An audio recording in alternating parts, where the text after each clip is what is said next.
Acast powers the world's best podcasts. Here's a show that we recommend. Hi, I'm Una Chaplin, and I'm the host of a new podcast called Hollywood Exiles.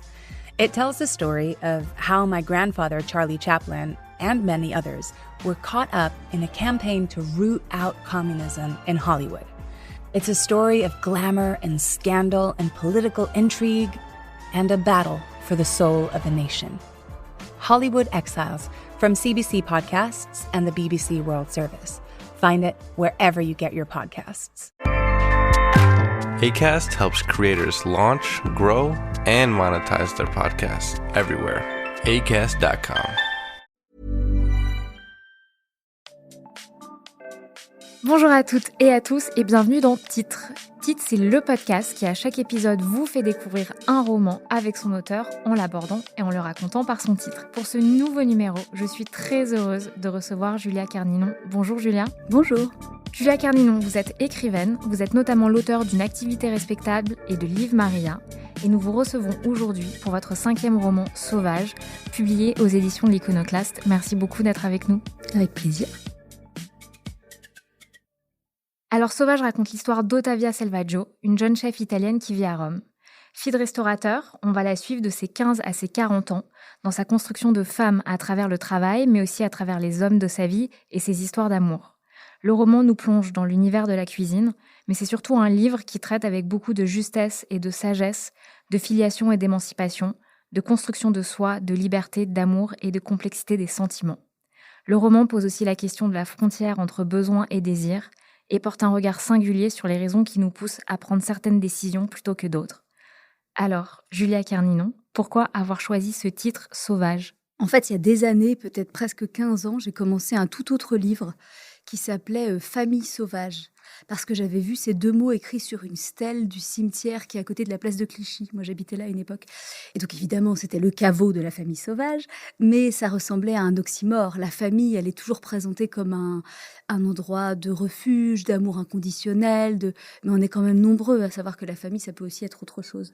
Donc, ces deux mots-là, côte à côte, était le titre d'un livre que j'écrivais à cette époque, qui était aussi sur une famille italienne, mais une toute autre histoire que le sauvage que j'ai fini par faire. Et puis il y a 2 ans, quand j'ai commencé à écrire ce livre-là, Sauvage, dont je savais que c'était un livre sur la cuisine qui se passait en Italie, j'ai eu envie de récupérer ce nom de famille-là, Selvaggio, pour la famille dont il était question. Et moi, je suis nulle pour les titres. C'est toujours quelqu'un d'autre qui s'en occupe. Mes idées sont toujours censurées, car elles sont mauvaises.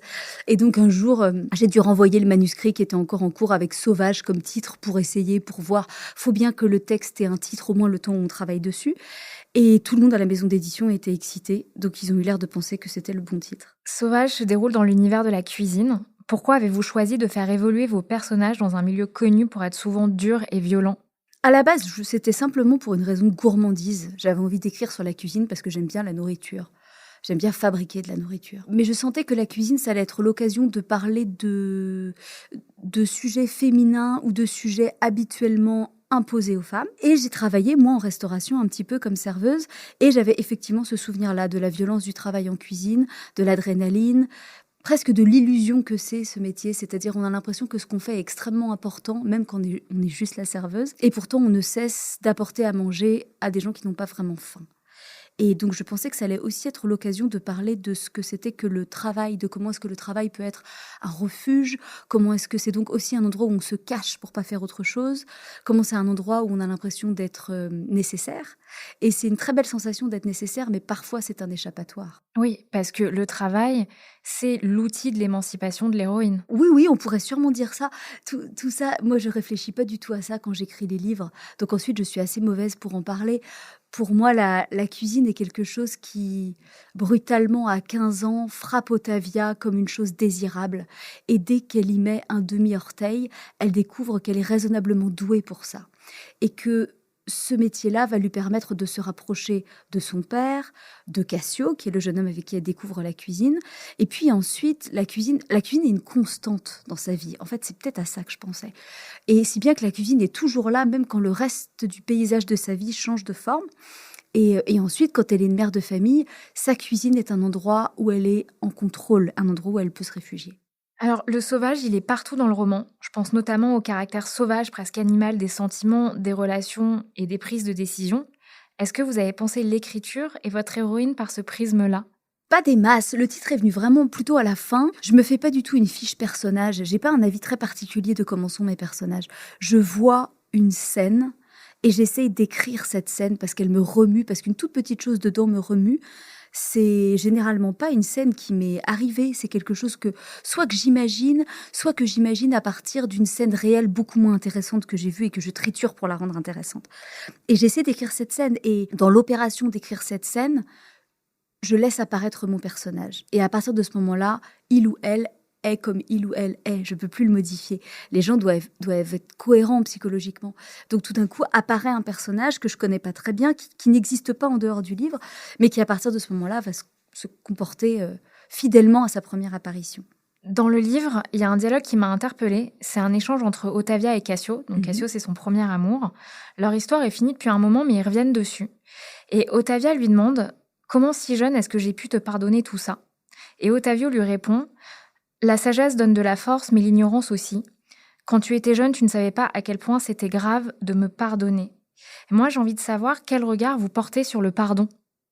Il y a une phrase intéressante dans Gertrude Stein, c'est sa petite amie qui dit qu'il y a les gens qui oublient mais qui ne pardonnent pas, et ceux qui pardonnent mais qui n'oublient pas. Ils jouent sur forget, forgive, évidemment. Et ben, en fait, c'est précisément à cet endroit-là que je mets mon doigt dans le livre sur le pardon. C'est-à-dire que dans l'idée, je pense qu'on devrait être capable de tout pardonner, que c'est la voie de la paix pour nous et pour ceux qui nous ont offensés.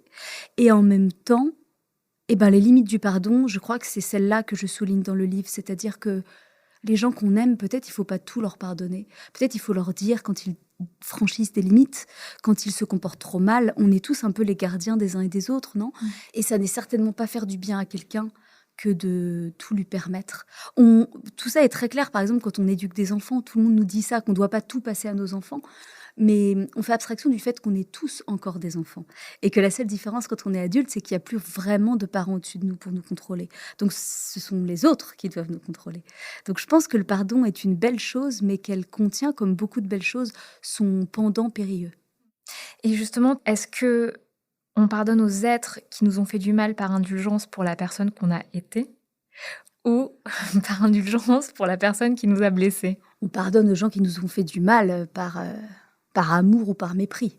Soit on considère qu'ils sont misérables de nous avoir fait du mal et donc que les pardonner ne nous coûte rien, soit on les aime trop et on peut tout leur pardonner. L'indulgence ne fait pas partie des qualités que je mettrais haut. Qu'est-ce qu'il y a de sauvage dans l'amour ? C'est une question intéressante. Je pense beaucoup à ça ces temps-ci, à la façon dont l'amour est quelque chose qui nous a été présenté, en tout cas qu'il est encore aujourd'hui, comme un élément nécessaire de notre vie. On doit inspirer de l'amour aux gens, on doit en ressentir, on est censé vivre quelques belles histoires d'amour dans nos vies. Idéalement, elles doivent être monogames et au long cours. On doit aimer nos enfants, on doit évidemment être doué dans l'expression corporelle de l'amour, qui est le sexe. Et pourtant, personne ne nous explique comment faire ça. Cette espèce de truc incroyablement compliqué qui est présenté comme étant incroyablement simple. Et ensuite, on s'étonne que personne n'y arrive. Qu'est-ce qu'il y a de sauvage dans l'amour ? Son indéfinition totale. Le fait qu'on ne sait pas de quoi il est question. Le fait que la partie émergée de l'amour, c'est se comporter bien avec quelqu'un, lui vouloir du bien à l'italienne, sans doute. La partie immergée, c'est le sexe, qui est toujours une zone de non-droit. Je ne parle pas du tout de zone grise ou quoi, mais je veux dire que deux corps nus faisant quelque chose ensemble n'ont évidemment plus rien à voir avec la politesse. Il est question d'autre chose à cet endroit-là, et c'est une bonne nouvelle. Ça, et puis ensuite, l'amour au long cours ouvre des boîtes qui n'étaient pas présentes dans l'amour purement romantique des débuts. Enfin, l'amour est sauvage par nature, presque. Mais pas sauvage au sens de violent. C'est ça qui est important. C'est ça aussi avec ce titre, sauvage. Moi, j'y pense comme au contraire de apprivoisé, contraire de domestique. Pour moi, c'est ça que ça veut dire, sauvage. Contraire de la soumission aussi ? Oui, bien sûr, ouais. Sauvage, ça vient du mot forêt. Donc, c'est quand même l'idée d'être, encore une fois, dans un endroit hors loi, qui est intéressant. Donc, la sauvagerie, La sauvagerie, c'est aussi rester soi-même, c'est quelque chose qui pourra avoir avec l'intuition, avec quelque chose de très, très, très, très naturel, pas du tout avec quelque chose de violent. La violence, c'est pas quelque chose qui m'intéresse particulièrement. Et justement, est-ce que c'est important la loyauté envers soi-même ? À défaut de toute autre loyauté, oui, sûrement. Après, c'est compliqué parce que, comment dire, peut-être c'est pas tellement la loyauté. C'est intéressant d'être en contact avec soi. C'est important de savoir ce qui nous fait du bien. C'est important de savoir se protéger. C'est important d'avoir de l'amour propre, peut-être. Que c'est ça qui dérange certaines personnes avec ce personnage d'Otavia. C'est qu'elle a de l'amour propre. Elle n'a pas envie de se laisser piétiner pour n'importe quelle raison. Et c'est pas tellement comme ça que les petites filles sont éduquées encore aujourd'hui. Elle a de l'amour propre, mais en même temps, elle accepte aussi beaucoup des gens qu'elle aime, notamment de Cassio. Et d'ailleurs, vous écrivez dans le livre... Ça, c'est assez beau sur le bien et le mal que peut procurer l'amour. L'héroïne dit « Ce que je croyais avoir appris avec le temps, c'était que l'inimitié aussi liait les êtres humains, que la querelle était une corde tout aussi solide que l'amour pour nous attacher les uns aux autres. Lorsque tout avait été pardonné mais non oublié, demeurait cette intimité de la violence entre ceux qui l'avaient partagée et y avaient survécu. Est-ce que vous pouvez me dire en quoi le conflit et l'échec unissent ? Quand ça a duré suffisamment longtemps, quand ça a été suffisamment profond. Et de fait, il peut sans doute pas y avoir de conflit aussi long si les gens, à la base, n'ont pas des sentiments très forts les uns pour les autres. Quand on se dispute avec quelqu'un dont on n'a rien à fiche, ça dure pas des années. Donc, peut-être que le conflit peut être une façon de s'aimer, un échec de façon de s'aimer, mais quand même une tentative de rester ensemble, de discuter. De ce point de vue-là, ça m'intéressait. Dans ce livre, il y a effectivement... On voit Otavia en contact avec plusieurs hommes et on pourrait penser que c'est beaucoup d'histoires d'amour. Mais moi, j'y pense vraiment comme à des relations, encore une fois. Elle est en rapport avec ces hommes. Les moments que je montre, elle a des discussions avec eux. Elle a des confrontations avec eux, mais surtout des discussions, des confessions, des réflexions. Pas grand-chose qui a à voir ni avec l'amour romantique, ni avec la séduction, ni avec... Même les scènes avec son mari, en réalité, parlent de l'organisation domestique davantage que de l'engagement, par exemple. Donc ça, les rapports entre les êtres humains, je trouve ça absolument fascinant. Et je crois que j'essaye d'écrire là-dessus, mais je ne sais jamais si j'y arrive. Et est-ce que s'aimer encore après les conflits, les échecs, c'est pas peut-être construire l'amour le plus solide qui soit ? Si, vraisemblablement. On peut considérer qu'un couple qui dure est un couple qui... face à chaque obstacle, à trouver une solution. Comme quand on fait du cheval et qu'on saute les trucs les uns après les autres et qu'on ne sait jamais lequel on va rater. En fait, c'est ça. Et puis un couple s'arrête quand se présente un obstacle qu'ils n'arrivent pas à surmonter ensemble. C'est assez simple. Est-ce que pour Otavia, votre héroïne, l'amour va toujours de pair avec la douleur ? Non, je pense pas du tout. Je pense que... y a une libraire qui me parlait de ça l'autre jour. Elle avait l'air étonnée par ce qu'elle disait elle-même. Je crois que ce personnage est complètement du côté du bonheur. Le bonheur est une chose complètement... C'est vraiment comme le truc américain, quoi, la poursuite du bonheur. Le droit à la poursuite du bonheur. C'est beau quand même, ce truc-là. Non, la douleur n'est pas du tout un sujet dans ce bouquin, je pense. En quoi le caractère sauvage des femmes s'exprime différemment de celui des hommes ? Ah, ça c'est intéressant. J'hésite ces temps-ci à dire des choses sur les différences entre les hommes et les femmes parce que je me rends compte que j'ai l'impression de connaître assez bien le dossier féminin, mais en fait, je ne sais pas très bien ce qui se passe dans la tête des hommes. Et c'est bien parce que je les accuse toujours de ne pas savoir ce qui se passe dans nos têtes à nous, donc c'est fair play finalement. En quoi c'est différent ? Peut-être ça explose d'avoir été en cocotte minute. Ou peut-être au contraire que ça se passe de façon plus secrète parce qu'on a l'habitude de faire des choses clandestines. Je ne sais pas. Ça, c'est mystérieux. Et qu'est-ce que votre héroïne a de masculin ? La certitude qu'elle a le droit. La certitude qu'elle est forcément l'égale d'un homme, qu'elle doit avoir le même droit à la liberté, le même droit au temps libre, le même droit de disposer de son temps. Aucun des personnages du livre ne la reprend là-dessus. Personne ne lui dit « tu es une femme, tu dois faire ça ». Elle se fait accuser à droite à gauche de ne pas faire les choses exactement comme il faudrait. Et de fait, elle ne fait pas les choses exactement comme il faudrait. Mais personne n'avance cet argument-là. Personne questionne sa légitimité. Pas à l'intérieur du livre, non. Pas ça. En tout cas, pas au prétexte qu'elle est une femme. Il n'est jamais question de ça. En revanche, la réception du livre parle beaucoup de ça. Du fait qu'elle se comporte comme un homme, même pas comme un gros con, juste comme un homme, avec ce fait de privilégier son travail, de considérer que tant qu'elle est au travail, elle est débarrassée de tout le reste et qu'elle peut y rester aussi longtemps qu'elle veut. Par rapport à ses enfants aussi. Par rapport à ses enfants. Le fait d'être aussi intéressée par son travail. Je veux dire aussi qu'elle soit jamais complètement là parce qu'elle y pense. Le fait de suivre ses intuitions, le fait de ne pas considérer qu'elle ait de devoirs envers les uns et les autres. Ça, aujourd'hui, c'est considéré comme des prérogatives masculines. Et moi, j'espère que dans très peu d'années, ça ne sera plus le cas. Je voudrais que ça soit très non-genré. Le droit, je veux dire. Est-ce que pour être heureux, il faut circonscrire l'état sauvage ? Ça veut dire le domestiquer, le maîtriser, le limiter. Le limiter. Ouais, je suis toujours mauvaise avec circonscrire. Je pense toujours à la circoncision et après, j'arrête de réfléchir. C'est nul. Le limiter. C'est drôle. Ouais, pas vous, franchement, j'ai toujours peur de mal le prononcer. Est-ce qu'il faut limiter l'état sauvage ? Ça dépend, c'est-à-dire... Pour être heureux. Hein. Ouais, le problème de la sauvagerie, c'est les autres. C'est-à-dire que si on décide qu'on vit absolument tout seul, il y a besoin de limiter rien. Mais c'est toujours cette bonne vieille phrase de... J'ai pensé à ça ces temps-ci. Comment est-ce qu'on dit ? Ma liberté s'arrête là où commence celle des autres.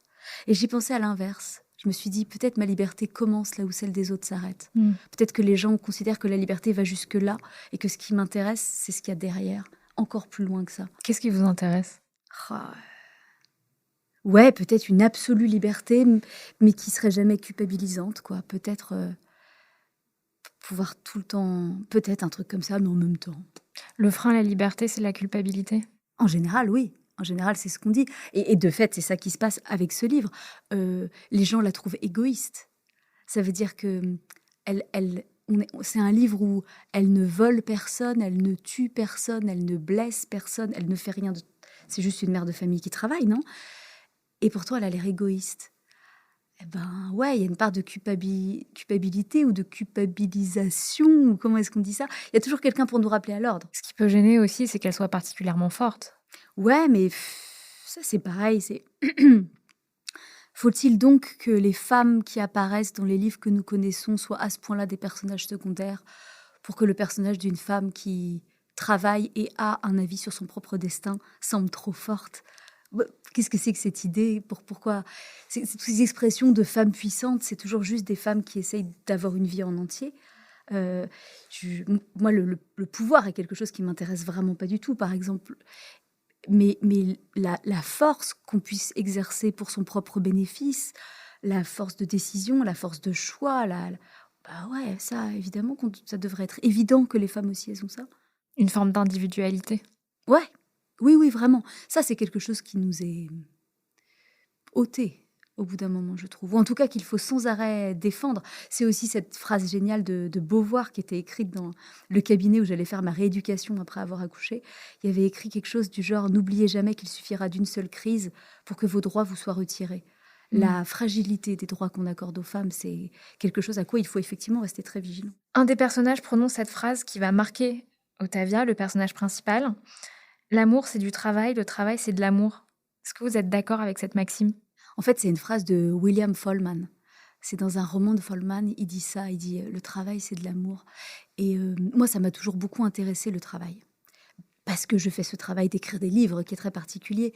Mais quand j'étais plus jeune, j'ai souvent préféré rester à la maison à écrire plutôt que sortir voir les amis. Et c'était pas quelque chose qui était très bien vu quand on était jeune. L'idée d'avoir quelque chose de plus intéressant à faire que de voir des gens. Qu'est-ce qui pouvait être plus intéressant que voir des gens ? Et donc, quand j'étais tombée sur cette phrase de Follman il y a très longtemps, ça m'avait beaucoup réconfortée. De me dire que le travail aussi était une forme d'amour. Je comprenais pas davantage cette phrase que ça, mais je me disais que, voilà, que le travail s'opposait pas à l'amour, que le travail n'était pas de la sécheresse, que l'envie d'écrire des bouquins un samedi soir plutôt que sortir, c'était pas quelque chose qui n'était pas tourné vers les autres. Ça serait tourné vers les autres plus tard, peut-être. Et là, entre Cassio et Ottavia, je réutilise la phrase, mais c'est un peu le même débat qu'ils ont. Ils travaillent très dur ensemble et ils essayent en même temps d'avoir une histoire d'amour. Ils confondent le fait d'être amoureux avec le fait d'être amoureux de la même chose, tous les deux, qui est la cuisine. Et donc, ils essayent de comprendre ce qu'ils font ensemble. Si le travail, c'est de l'amour, alors tout va bien. Mais c'est aussi vrai que l'amour, c'est du travail. Et ni vu ni connu, le temps passe comme ça. Et travailler pour une relation, c'est un acte d'amour aussi. Ça, je sais jamais. C'est toujours délicat quand on met ces mots-là dans l'amour, quand on parle de faire des efforts, quand on parle même de faire de la thérapie, quoi. Et en même temps, l'idée que tout ça puisse fonctionner complètement tout seul pour toujours, ça semble vraiment illusoire, enfin même stupide. Je sais pas. Je suis trop jeune pour répondre à cette question. Est-ce que vous pouvez me donner un plat qui pourrait caractériser le livre ? Un plat italien, évidemment, un truc... tous les plats italiens, ils sont merveilleux. Mais si, je sais, un des plats dont il est question au début, des pasta alla matriciana. C'est un plat typique de Rome et c'est merveilleux, ce truc. Est-ce que le titre traduit quelque chose de votre état d'esprit au moment de l'écriture ? Sans doute en partie. Alors, je vous ai raconté comment le titre a été choisi un peu comme ça, mais c'est vrai que j'ai commencé à écrire ce livre en me disant que j'écrivais juste un livre sur la cuisine, en me doutant bien que ça allait pas être juste ça, mais quand même, juste un livre sur la cuisine. Et puis très vite, j'ai vu que mon livre, il devenait plus politique que ce que je pensais. Donc, je suppose que je me trahis quand j'écris des livres. Il y a des choses qui sont en train de mijoter en moi et qui sortent. Et quand je pense qu'elles sont relativement pertinentes, je les laisse dans le livre. Donc oui, sans doute que j'étais en train de me débattre, moins maintenant, mais à l'époque où je l'écrivais, oui, sur comment... Quand les gens ils disent tout concilier en parlant des femmes, on dirait qu'ils parlent d'agenda. Et ils se demandent comment est-ce qu'on va faire pour travailler puis aller chercher les enfants à l'école. Le problème n'a jamais été un problème d'agenda, en réalité. Il suffit d'avoir un agenda, il suffit de s'organiser. C'est pas vraiment ça le problème. Le problème, c'est les émotions. C'est comment on fait tout coïncider ensemble. Les choses qu'on veut depuis toujours, les choses qui sont là depuis toujours, les nouvelles choses qu'on aime, les nouvelles personnes qu'on aime parce qu'on les a fabriquées, les gens qu'on a aimés avant, l'incertitude du futur dans un monde qui se réchauffe, ça c'est compliqué. Un agenda, on sait gérer un agenda depuis la 6e, non ? Ça va. Est-ce que vous pouvez me donner un titre de chanson qui pourrait être la bande originale du livre ? Qu'est-ce que j'ai écouté ces temps-ci ? Ou qu'est-ce que vous écoutiez pendant l'écriture du roman ? Qu'est-ce que j'écoutais pendant l'écriture du roman ? C'est une bonne question. Qu'est-ce que j'écoutais ? De la daube. J'écoute de la daube. J'écoute Skyrock comme une malade. Enfin, j'adore Skyrock, je devrais pas dire ça. Mais les gens pensent toujours que j'écoute France Culture et je suis embarrassée après. Qu'est-ce que j'ai écouté ? Donc du rap. Ouais, du rap français de la meilleure espèce. Ça, et puis non, mais des trucs des années 80 assez beaux. Oh là là, je saurais pas vous dire quelque chose. Elton John, j'en sais rien. Et enfin, un titre d'ouvrage qui vous a marqué ? Pour le titre ou pour le livre ? Dans votre vie. En rapport avec celui-là, Les Lionnes de Lucie Hellman, qui est sorti il y a 6 ans et qui est le monologue intérieur d'une femme de 40 ans qui a survécu à 2 cancers, 2 maris, 4 enfants, qui est dans sa cuisine et qui est en train de faire des tartes aux fruits qu'elle va vendre chez le pâtissier d'à côté pour arrondir les fins de mois. Et ça fait 1200 pages. Et c'est uniquement ce qui se passe dans la tête de ces femmes pendant qu'elle est en train de cuisiner. Ça, c'est merveilleux. Merci beaucoup, Julia Carnillon. Merci, Léa. Et merci à vous tous de nous avoir écoutés.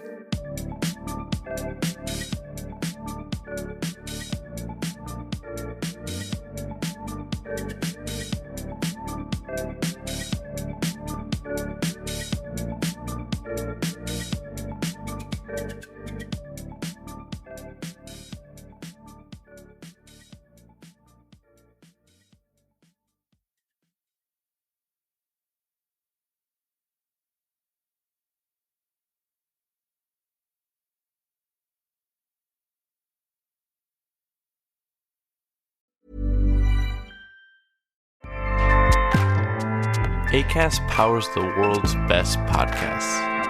Here's a show that we recommend. Hi, I'm Una Chaplin, and I'm the host of a new podcast called Hollywood Exiles. It tells the story of how my grandfather, Charlie Chaplin, and many others were caught up in a campaign to root out communism in Hollywood. It's a story of glamour and scandal and political intrigue and a battle for the soul of a nation. Hollywood Exiles from CBC Podcasts and the BBC World Service. Find it wherever you get your podcasts. Acast helps creators launch, grow, and monetize their podcasts everywhere. Acast.com.